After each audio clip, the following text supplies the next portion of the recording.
I'm Andy Leman from Timothy Taylor's. I'm the head brewer. We're here today to talk about Northern Rising, the stout collaboration that we've done between ourselves and Northern Monk. And my name's Brian. I'm the co-founder, technical brewer / head brewer here at Northern Monk. Can you tell us a bit about how the collaboration came together?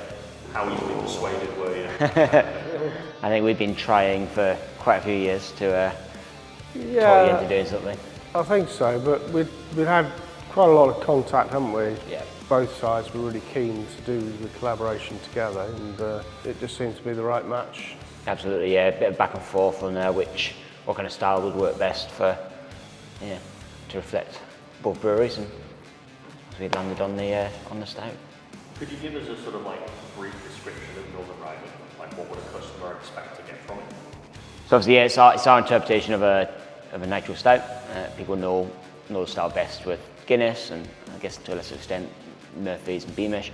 But obviously very, very in vogue, popular dispense and style right now. But its roots really go back to dry Irish stouts, and even sort of things like foreign extra stouts that would have been around the empire. But yeah, roots very much in the British tradition, which I think reflects well. But yeah, obviously we've focused on as much flavour as possible. So there's a whole bunch of different crystal and roast malts in there. Some of the most traditional and classic English varieties, English hop varieties you could get, like Fuggles and East Kent Goldings. And then just nice points of difference as well, where obviously the cask version that Taylor's brew has your house yeast, and we use our house yeast in our version for the can and keg. So just a few little points of difference with different equipment and different yeast strains, just to make each version slightly unique to the brewery brewing it. I mean, you said most of all about the recipe, but I think also, when we first started off, you produced some casks, we did, and we just made sure that there was a flavour match as much as possible. Yes. With the differences of our yeast, your yeast, and waters and stuff. But we verbally got together and talked about recipes and ingredients.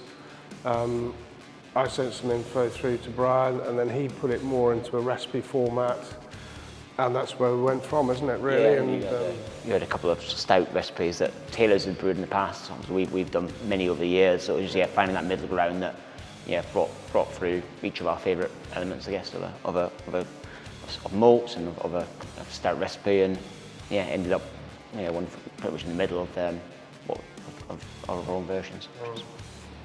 Which is a perfect place to land, really. Yeah, and I think, roast barley, which is mostly a constituent of traditional stouts, is something we hadn't used before, and I feel that's worked very well. Yeah, and I guess on the base malt side as well, obviously Timothy Taylor's use Golden Promise, quite famous brewing barley in the UK, which not one that we've used much ourselves. So bringing that in especially just for using in this beer is something new for us and something the brewers have enjoyed, and again just adding to that point of difference from stuff we've done before, but really linking back to Timothy Taylor's beer. Yeah. Obviously collaborations are a sort of relatively frequent part of craft beers interacting with each other, but it's not something that typically goes on all that often in the past. So can you tell us a little bit about how you look at the fact that this is a collaboration, where it sits in relation to sort of, I guess, the wider brewing industry, at least within the North? Yeah.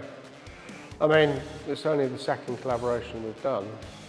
The first one was with Thornbridge, and it's something we've been quite reluctant to do until recently, because we didn't really see a lot of what benefit we would get from it.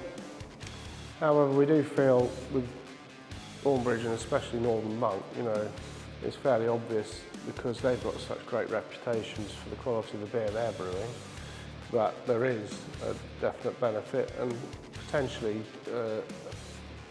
introducing our product to people who don't normally drink our beers.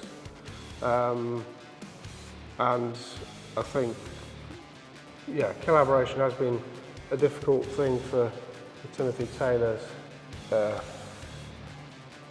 get our head around in some ways, because we've always been a very independent brewery. We've always been quite an insular brewery. Keighley's a difficult place to get to. We don't have much contact with other people generally, so it has been a big change for us. But it's been a great change because it's sort of you open your eyes to new things. So I'd say that's how I would look at the benefits of a collaboration to us.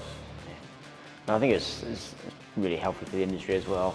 Like I guess going back when it was for early days of when I was pouring pints of Landlord and so on, and I was the enthusiastic beer geek who was like far more interested in what was like happening in other parts of the world, and this craft beer movement coming over from the States, and as time's gone on, it's just that appreciation. Like, craft beer has definition in the States because they had nothing, they've started from scratch, and they had to define themselves as different from the macro breweries, but the UK's never lost craft beer, or what fits in that definition. In my opinion, I've had many conversations with enthusiastic, beer fans who were like, "Oh, go on, definition of craft beer, go on," and I'm like, like Timothy Taylor's are a craft brewery in every sense of the word, in terms of like the independence and the artisan product, premium, care about ingredients and quality. It's like it all, and they've been doing it far longer than any of us, and I think it's been a long time for